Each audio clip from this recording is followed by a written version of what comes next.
Welcome back to comics world. ഇന്ന് നമ്മൾ discuss ചെയ്യാൻ പോകുന്നത് ഇൻറ്റേർണൽ റീകൺസ്ട്രക്ഷൻ എന്ന ടോപ്പിക്കാണ്. ഇതിൻ്റെ തിയറി പോർഷനാണ് ഈ ഒരു വീഡിയോയിൽ ഉൾക്കൊള്ളിച്ചിട്ടുള്ളത്. പ്രോബ്ലം നെക്സ്റ്റ് ക്ലാസ്സിൽ എടുക്കുന്നതായിരിക്കും. അപ്പോൾ നമുക്ക് സമയം വൈകാതെ വീഡിയോയിലേക്ക് കടക്കാം. ഇൻറ്റേർണൽ റീകൺസ്ട്രക്ഷൻ്റെ മീനിങ്, ഒബ്ജക്റ്റീവ്, പിന്നെ forms or methods of internal reconstruction അങ്ങനെയുള്ള ഭാഗങ്ങളാണ് നമ്മൾ ഡിസ്കസ് ചെയ്യാൻ പോകുന്നത്. മെയിൻലി ഇതിൽ വരുന്നത് ജേർണൽ എൻട്രീസ് ആണ്. അപ്പോൾ ഒരുവിധം പ്രോബ്ലം ചെയ്യാൻ ആവശ്യമായിട്ടുള്ള ജേർണൽ എൻട്രീസൊക്കെ ഞാനിവിടെ ഡിസ്കസ് ചെയ്ത് പോകുന്നുണ്ട്. We know that there are two types of reconstructions. One is external reconstruction, another one is internal reconstruction. ഈ എക്സ്റ്റേണൽ റീകൺസ്ട്രക്ഷനിൽ എന്താ പറയുന്നത്? എക്സിസ്റ്റിംഗ് കമ്പനി ലിക്വിഡേറ്റ് ചെയ്യുന്നു, എന്നിട്ട് ഒരു പുതിയൊരു കമ്പനി ഫോം ചെയ്യുകയാണ് ചെയ്യുന്നത്. പക്ഷേ ഇൻറ്റേർണൽ റീകൺസ്ട്രക്ഷനിൽ ലിക്വിഡേഷൻ നടക്കുന്നില്ല. ആ എക്സിസ്റ്റിംഗ് കമ്പനിയുടെ ഫിനാൻഷ്യൽ സ്ട്രക്ചർ ഒന്ന് റീഓർഗനൈസ് ചെയ്യുകയാണ് ചെയ്യുന്നത്. ഇൻറ്റേർണൽ റീകൺസ്ട്രക്ഷൻ എന്നാൽ ഒരു ഓർഗനൈസേഷൻ്റെ ക്യാപിറ്റൽ സ്ട്രക്ചറിൽ വരുത്തുന്ന ഇൻറ്റേർണൽ ആയിട്ടുള്ള റീഓർഗനൈസേഷനാണ്.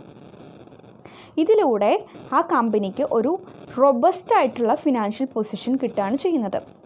ഇനി ഇൻറ്റേർണൽ റീകൺസ്ട്രക്ഷൻ ഏതൊക്കെ കേസുകളിലാണ് നെസസറി ആയിത്തീരുന്നത്, ഏതെല്ലാം സാഹചര്യങ്ങളാണ് ഇൻറ്റേർണൽ റീകൺസ്ട്രക്ഷൻ വളരെ ആവശ്യമായി തീരുന്നത് നോക്കാം. Accumulated losses, shortage of working capital, large proportion of fictitious assets, over valuation of assets etcetera. ഇങ്ങനെയുള്ള സാഹചര്യങ്ങളാണ് ഇൻറ്റേർണൽ റീകൺസ്ട്രക്ഷൻ നടത്തപ്പെടുന്നത്. അപ്പോൾ ഇതിൽ ഫിക്റ്റീഷ്യസ് അസറ്റ് മാത്രം ചെറിയൊരു ഡൗട്ട് ഉണ്ടാവുക. ഫിക്റ്റീഷ്യസ് അസറ്റ്സ് എന്ന് പറഞ്ഞാൽ എന്താണ്? ഫിക്റ്റീഷ്യസ് എന്ന് പറയുന്നതിൻ്റെ മീനിങ് എന്താണ്? ഫേക്ക്, അങ്ങനെയാണ് ലിറ്റററി മീനിങ്. അപ്പോൾ എന്താണ് ഈ ഫിക്റ്റീഷ്യസ് അസറ്റ്? റിയൽ ആയിട്ട് ഒരു ഓർഗനൈസേഷൻ്റെ അസറ്റ് അല്ല, ഇതൊരു എക്സ്പെൻസ് കാറ്റഗറിയാണ് വരുന്നത്. ഇതിൻ്റെ എക്സാമ്പിളായിട്ട് നമുക്ക് പറയാവുന്ന പ്രിലിമിനറി എക്സ്പെൻസസ്, അതുപോലെ തന്നെ അണ്ടർറൈറ്റിംഗ് കമ്മീഷൻസ് ഒക്കെയാണ്. ഇത് ഒരു ഓർഗനൈസേഷനിൽ ഒരു ഓർഗനൈസേഷൻ്റെ അക്കൗണ്ടിങ് പീരീഡിൽ കുറേ ടൈമിൽ ഈ ഫിക്റ്റീഷ്യസ് അസറ്റ് ഉണ്ടായിരിക്കും. ബാലൻസ് ഷീറ്റിൽ തന്നെയാണ് ഇത് കാണിക്കുക. അത് കഴിഞ്ഞ് കുറേ നാളുകൾക്ക് ശേഷമാണ് ഈ ഫിക്റ്റീഷ്യസ് അസറ്റ് എന്ത് ചെയ്യാം? റൈറ്റ് ഓഫ് ചെയ്ത് കളയുന്നത്. ഇനി മേജറായിട്ടുള്ള ഇൻറ്റേർണൽ റീകൺസ്ട്രക്ഷൻ്റെ ഒബ്ജക്റ്റീവ് എന്ന് പറയുന്നത് ഫിനാൻഷ്യൽ ക്രൈസിസ് ഓവർകം ചെയ്യാന്നുള്ളതും അതുപോലെ തന്നെ ഫ്യൂച്ചർ പ്രോഫിറ്റിനെ പ്രൊട്ടക്റ്റ് ചെയ്യാന്നുള്ളതുമാണ്. പിന്നെ വരുന്നത് ഏതൊക്കെയാണ്? ഒരു കമ്പനിയുടെ ഫിനാൻഷ്യൽ പൊസിഷൻ നല്ല രീതിയിൽ ഡിസ്ക്ലോസ് ചെയ്യാനായിട്ട് ഈ ഒരു ഇൻറ്റേർണൽ റീകൺസ്ട്രക്ഷൻ ഹെൽപ്ഫുൾ ആകുന്നു. പിന്നെന്താണ്? ഷെയർസിൻ്റെ ഫേസ് വാല്യൂ റെഡ്യൂസ് ചെയ്ത് അതിൻ്റെ റിയൽ വെൽത്തിലേക്ക് എത്തിക്കാനായിട്ട് സഹായിക്കുന്നു. പിന്നെന്താ? ഷെയർ ഹോൾഡേഴ്സിൻ്റെ കോൺഫിഡൻസ് എൻഹാൻസ് ചെയ്യാനായിട്ട് സഹായിക്കുന്നു. കാരണം അവർക്ക് ഒരു ഫെയർ ആയിട്ടുള്ള റിട്ടേൺ അവരുടെ ഇൻവെസ്റ്റ്മെൻറ്റിൽ കൊടുക്കാനായിട്ട് ഹെൽപ്ഫുൾ ആവുന്നു. അപ്പോൾ ഇതൊക്കെയാണ് മേജറായിട്ടുള്ള ഇൻറ്റേർണൽ റീകൺസ്ട്രക്ഷൻ്റെ ഒബ്ജക്റ്റീവ് എന്ന് പറയുന്നത്. ഇനി നമുക്ക് മെത്തേഡ്സ് ഓഫ് ഇൻറ്റേർണൽ റീകൺസ്ട്രക്ഷൻ അല്ലെങ്കിൽ ഫോംസ് ഓഫ് ഇൻറ്റേർണൽ റീകൺസ്ട്രക്ഷൻ നോക്കാം. 3 മെത്തേഡ്സ് ആണുള്ളത്: alteration of share capital, reduction of share capital and reorganisation of capital. അപ്പോൾ ഇത് 3ഉം നമുക്ക് ഡീറ്റെയിൽ ആയിട്ട് പഠിക്കേണ്ടതാണ്. ഇത് 3ലും ഒരുപാട് ജേർണൽ എൻട്രീസ് വരുന്നുണ്ട്. ആ ജേർണൽ എൻട്രീസ് യൂസ് ചെയ്തിട്ടാണ് നമ്മൾ പ്രോബ്ലം ചെയ്യുക. First one alteration of share capital ആണ്. ഇതിൽ ഒരുപാട് ലീഗൽ പ്രൊസീജിയേഴ്സൊക്കെ ഉണ്ട്. അതൊന്നും ഞാൻ ഡിസ്കസ് ചെയ്യുന്നില്ല. ഞാൻ നേരിട്ട് നമുക്ക് പ്രോബ്ലം ചെയ്യാനായിട്ടുള്ള നമ്മുടെ ജേർണൽ എൻട്രീസിലേക്കാണ് കടക്കുന്നത്. അപ്പോൾ ആൾട്രേഷൻ ഓഫ് ഷെയർ ക്യാപിറ്റൽ വരുന്നത് 4 രീതിയിലാണ്: by increasing in share capital by issue of new shares, by consolidating existing shares of smaller amounts into shares of larger amounts, by subdividing the existing shares into shares of smaller amounts, by converting fully paid shares into stock of vice versa. ഇങ്ങനെ 4 രീതിയിലാണ് alteration of share capital നടത്തുക. New shares use ചെയ്തിട്ട് share capital increase ചെയ്യുക എന്ന് പറയുന്നത് എന്താണ്? Authorised ക്യാപിറ്റലാണ്. ഒരു കമ്പനിയുടെ ഓതറൈസ്ഡ് ക്യാപിറ്റലാണ് ഇൻക്രീസ് ചെയ്യുന്നത്. അപ്പോൾ അതിന് വേണ്ടിയിട്ട് ജേർണൽ എൻട്രി എന്ന് പറയുന്നത് സാധാരണ ഷെയർസ് ന്യൂ ഇഷ്യൂ ചെയ്യുമ്പോൾ ഏത് ജേർണൽ എൻട്രി ആണോ നമ്മൾ സാധാരണ എഴുതാറുള്ളത് ആ ജേർണൽ എൻട്രി ആണ്. അതിന് പ്രത്യേകിച്ച് വേറെ ജേർണൽ എൻട്രി ഇല്ല. ബാക്കി 3 സിറ്റുവേഷൻസിനും ജേർണൽ എൻട്രീസ് ഉണ്ട്. ഓതറൈസ്ഡ് ക്യാപിറ്റലിലാണ് ഇവിടെ എൻഹാൻസ് ചെയ്യപ്പെടുന്നത്. അങ്ങനെ ഓതറൈസ്ഡ് ക്യാപിറ്റൽ എൻഹാൻസ് ചെയ്യപ്പെടുമ്പോൾ അത് ബാലൻസ് ഷീറ്റിലും കൂടി കാണിക്കണം. പിന്നെ ഷെയർ ഇഷ്യൂ ചെയ്യുമ്പോഴുള്ള ജേർണൽ എൻട്രി സാധാരണ ജേർണൽ എൻട്രി ഇഷ്യൂ ചെയ്യുമ്പോഴുള്ള നോർമൽ ജേർണൽ എൻട്രി തന്നെയാണ്. ഇനി മറ്റുള്ള കാര്യങ്ങൾ മറ്റുള്ള കേസസ് നമുക്ക് നോക്കാം. By consolidating shares into shares of larger amount. ഇവിടെ ജേണൽ എൻട്രി വരുന്നത് share capital account debtor to share capital account ആണ്. അപ്പോൾ ഡെബിറ്റിൻ്റെ അവിടെ എന്താണ് old shares of small amount, credit ചെയ്യുന്നത് new shares of larger amount ആണ്. എമൗണ്ടിൽ വ്യത്യാസമൊന്നും വരില്ല, കൺവേർഷൻ ആണല്ലോ, എമൗണ്ടിൽ വ്യത്യാസമൊന്നും വരില്ല. അതിനൊരു എക്സാമ്പിൾ ഞാൻ പറയാം. A limited having 10,000 equity shares of ₹10 each decide to consolidate into shares of ₹100 each write the journal entry. ഇങ്ങനെ വരുമ്പോൾ എന്താണ് എമൗണ്ടിൽ വ്യത്യാസമൊന്നുമില്ല. എന്താണ് 10,000 equity shares of 10 each convert ചെയ്യാണ്. എന്താ 100 ആക്കി കൺവേർട്ട് ചെയ്യുമ്പോൾ എത്ര വരും? 1000 ഇക്വിറ്റി ഷെയർസ് ഓഫ് 10 ഈച്ച് ആയിട്ട് വരും. അപ്പോൾ ഇക്വിറ്റി ഷെയർസിൻ്റെ എണ്ണത്തിൽ വ്യത്യാസം വരും, ബട്ട് എമൗണ്ടിൽ വ്യത്യാസമൊന്നും വരില്ല. രണ്ടിലും എഴുതുമ്പോൾ ഡെബിറ്റ് എമൗണ്ടും 1 lakh ആയിരിക്കും, ക്രെഡിറ്റ് എമൗണ്ടും 1 lakh ആയിരിക്കും. ഓക്കെ, ഇതുപോലെ തന്നെയാണ് നെക്സ്റ്റ് വരുന്ന സിറ്റുവേഷനും. By subdividing shares into shares of smaller amount. മറ്റേത് ലാർജർ എമൗണ്ട് ആയിരുന്നു, ഇത് സ്മോളർ എമൗണ്ട് ആണ്. അപ്പോൾ ജേണൽ എൻട്രി സെയിം തന്നെയാണ്. Share capital account debtor to share capital account. All shares of larger amount ആണ് ഡെബിറ്റിൻ്റെ അവിടെ, new shares of smaller amount ആണ് ക്രെഡിറ്റിൻ്റെ അവിടെ. ഇവിടെയും എന്താണ് amount of share capital remains same ആയിരിക്കും. Next, by converting shares into stock and vice versa. അപ്പോൾ ഷെയർ ക്യാപിറ്റലിന് നമ്മൾ സ്റ്റോക്കായിട്ട് കൺവേർട്ട് ചെയ്യുമ്പോൾ വരുന്ന journal entry share capital account debtor to stock account. അതിനെ വീണ്ടും തിരിച്ച് കൺവേർട്ട് ചെയ്യുമ്പോൾ എങ്ങനെ വരിക? Stock account debtor to share capital account. ഒരു എക്സാമ്പിൾ പറയാം. A limited having 10,000 equity shares of ₹10 each decide to convert the share capital into equity stock right the journal entry. ഇങ്ങനെ ഒരു എക്സാമ്പിൾ വരുന്ന നമ്മൾ എന്താ ചെയ്യുക? ഇവിടെ 10,000 ഇക്വിറ്റി ഷെയർസ് ആണത്, അത് ₹10 വെച്ചിട്ട് അതിന് നമ്മൾ എന്താക്കി മാറ്റാണ്? ഇക്വിറ്റി സ്റ്റോക്കായിട്ട് കൺവേർട്ട് ചെയ്യുകയാണ്. അപ്പോൾ എൻട്രി എന്താ വരിക? Equity share capital account debtor to equity stock account. Entry നമ്മൾ പഠിച്ചിട്ടുള്ള എൻട്രി എന്താണ്? എമൗണ്ട് എന്താ വരുന്നത്? രണ്ടിലും സെയിം ആണ്, കൺവേർഷനാണ് നടക്കുന്നത്. അപ്പോൾ എമൗണ്ടിൽ വ്യത്യാസമൊന്നുമില്ല. അപ്പോൾ 10,000 ഇൻറ്റു 10 എന്ന് പറഞ്ഞാൽ 1 lakh. അപ്പോൾ equity share capital account debtor 1 lakh to equity stock account 1. Next one reduction of share capital ആണ്. Another form of internal reconstruction ആണിത്.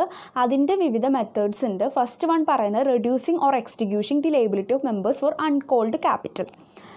അതായത് എന്താണ്? മെമ്പേഴ്സിൻ്റെ ലയബിലിറ്റി കമ്പനിക്ക് കുറയ്ക്കാൻ പറ്റും. എങ്ങനെ? പാർഷ്യലി പെയ്ഡ് ആയിട്ടുള്ള ഷെയർസ്, അതായത് അൺകോൾഡ് എമൗണ്ട് മേലുള്ള ലയബിലിറ്റി കമ്പനിക്ക് ഒരു എക്സ്റ്റെൻറ്റ് വരെ കുറയ്ക്കാൻ പറ്റും. അപ്പോൾ ആ കുറച്ചിട്ടുള്ളതിന് എന്ത് ചെയ്യേണ്ട ആവശ്യമില്ല? ഫ്യൂച്ചറിൽ എമൗണ്ട്, ആ കുറച്ചിട്ടുള്ളതിൻ്റെ എമൗണ്ട് ഈ മെമ്പേഴ്സിന് അടയ്ക്കേണ്ടതില്ല. മനസ്സിലായോ? അത് നമുക്കൊരു എക്സാമ്പിൾ ചെയ്യുമ്പോൾ മനസ്സിലാവും. ഇവിടെ ജേണൽ എൻട്രി വരുന്നത് share capital account debtor to share capital account. ഇനി next returning the excess capital. ഇപ്പോൾ കമ്പനി ഒരു സർപ്ലസ് ആയിട്ടുള്ള അല്ലെങ്കിൽ ഐഡൽ ക്യാപിറ്റൽ, അൺയൂസ്ഡ് ആയിട്ടുള്ള ക്യാപിറ്റൽ കാണുകയെന്ന് വെച്ചാൽ അതെന്ത് ചെയ്യും? മെമ്പേഴ്സിന് റീഫണ്ട് ചെയ്യും. അപ്പോൾ അതിനുള്ള ജേണൽ എൻട്രിയാണ് നമ്മൾക്ക് പഠിക്കേണ്ടത്. എങ്ങനെയാണ്? എക്സസ് ക്യാപിറ്റൽ റിട്ടേൺ ചെയ്യുമ്പോൾ ജേണൽ എൻട്രി എന്താണ്? Share capital account debtor to share holders account. കാരണം ഷെയർ ഹോൾഡേഴ്സിനാണല്ലോ കൊടുക്കുന്നത്. അപ്പോൾ share capital account debtor to share holders account. എത്രയാണോ അവർക്ക് പേ ചെയ്യുന്ന ആ എമൗണ്ട് എഴുതാം. ഇനി എന്താണ്? ആ എമൗണ്ട് പേ ചെയ്ത് കഴിയുമ്പോൾ എന്തായിരിക്കും?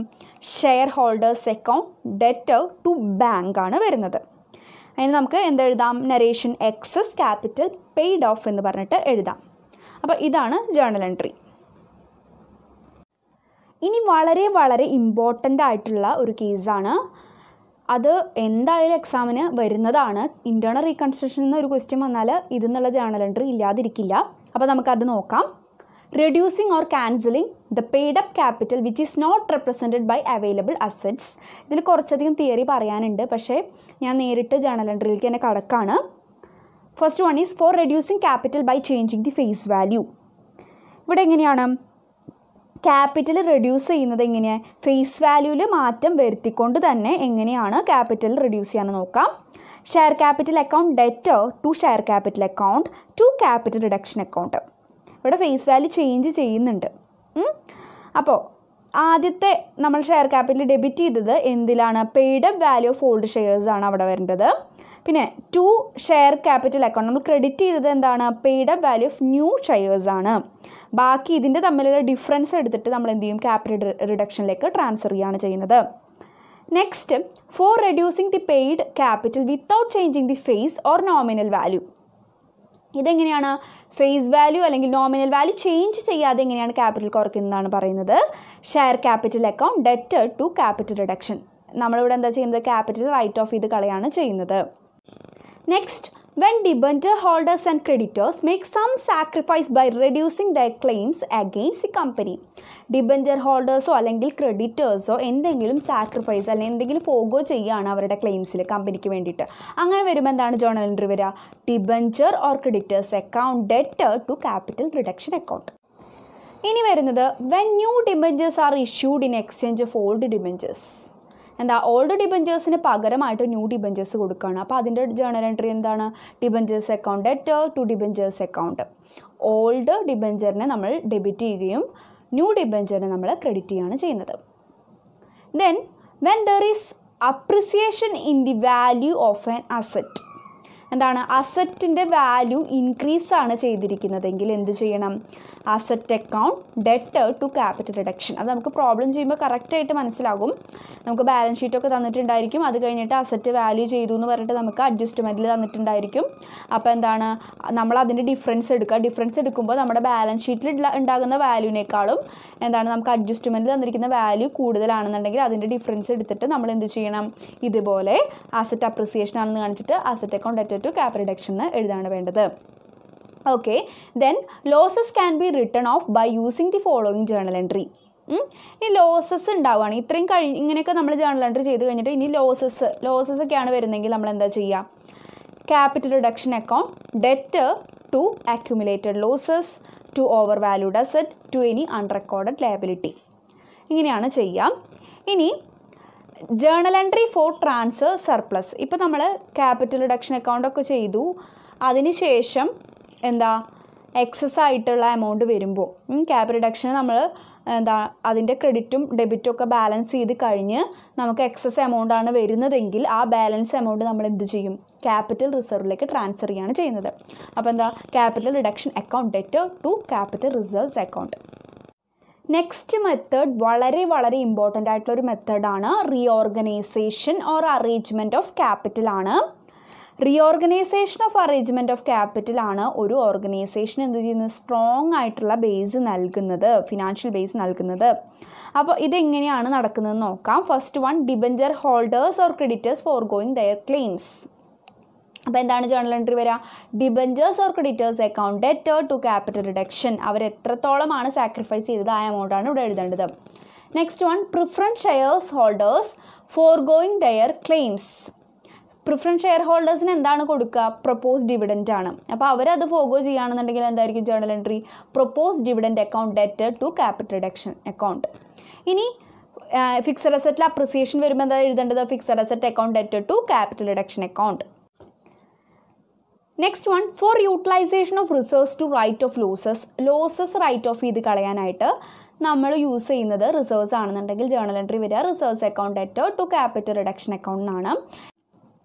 ക്യാപിറ്റൽ റിഡക്ഷൻ എന്ന് പറഞ്ഞാൽ ഒരു ടെമ്പററി അക്കൗണ്ട് മാത്രമാണ്. അത് ഇൻറ്റേർണൽ റീകൺസ്ട്രക്ഷൻ നടത്തുന്ന സമയത്ത് ഉണ്ടാക്കുന്ന ഒരു അക്കൗണ്ടാണ്. അത് കഴിഞ്ഞാൽ ആ സ്കീം അവസാനിച്ച് കഴിഞ്ഞാൽ ആ അക്കൗണ്ട് ക്ലോസ് ചെയ്യുന്നതായിരിക്കും. പിന്നെന്താണ് പറയുന്നത്, ഇതിൻ്റെ ബാലൻസ്, ഈ ക്യാപിറ്റൽ റിഡക്ഷൻ അക്കൗണ്ടിൻ്റെ ബാലൻസ് ട്രാൻസ്ഫർ ചെയ്യുന്നത് ക്യാപിറ്റൽ റിസർവ് അക്കൗണ്ടിലേക്കായിരിക്കും. അപ്പോൾ നമുക്ക് ക്യാപിറ്റൽ റിഡക്ഷൻ അക്കൗണ്ട് പ്രിപ്പയർ ചെയ്യാനായിട്ട് എക്സാമിന് വരില്ല. നമ്മൾ ജേർണൽ എൻട്രി എഴുതുക, അത് കഴിഞ്ഞിട്ട് ആഫ്റ്റർ റീകൺസ്ട്രക്ഷന് ശേഷമുള്ള ബാലൻസ് ഷീറ്റ് പ്രിപ്പയർ ചെയ്തായിരിക്കും എക്സാമിന് മേജറായിട്ട് വരിക. അപ്പോൾ ഈ ജേർണൽ എൻട്രീസൊക്കെ മനസ്സിലായി എന്ന് വിചാരിക്കുന്നു. ഇനിയും കുറച്ചും കൂടി ജേർണൽ എൻട്രീസ് ഉണ്ട്. അത് റീഇഷ്യൂ, സറണ്ടർ ഷെയർ അങ്ങനെയൊക്കെ പറഞ്ഞിട്ടുള്ള ജേർണൽ എൻട്രീസാണ്. അത് ഇങ്ങനെ പറഞ്ഞാൽ, ഇങ്ങനെ വെറുതെ പറഞ്ഞു പോകുമ്പോൾ മനസ്സിലാവില്ല. അതുകൊണ്ട് ഞാനത് പ്രോബ്ലം ചെയ്ത് കാണിക്കുമ്പോൾ ഡീറ്റെയിൽ ആയിട്ട് പറഞ്ഞുതരാം. ഓക്കെ, നിങ്ങൾക്ക് ഈ വീഡിയോ യൂസ്ഫുൾ ആയിട്ട് തോന്നുകയാണെങ്കിൽ don't forget to like and comment. പിന്നെ ഫ്രണ്ട്സിനും കൂടി സജസ്റ്റ് ചെയ്യുക. പിന്നെ ആരെങ്കിലും വീഡിയോ സബ്സ്ക്രൈബ് ചെയ്യാതെ കാണുന്നുണ്ടെങ്കിൽ തൊട്ടടുത്തുള്ള സബ്സ്ക്രൈബ് ബട്ടണും അതുപോലെ തന്നെ ആ ഒരു ബെല്ലൈക്കണും ഇനാബിൾ ചെയ്യുക. Okay, by.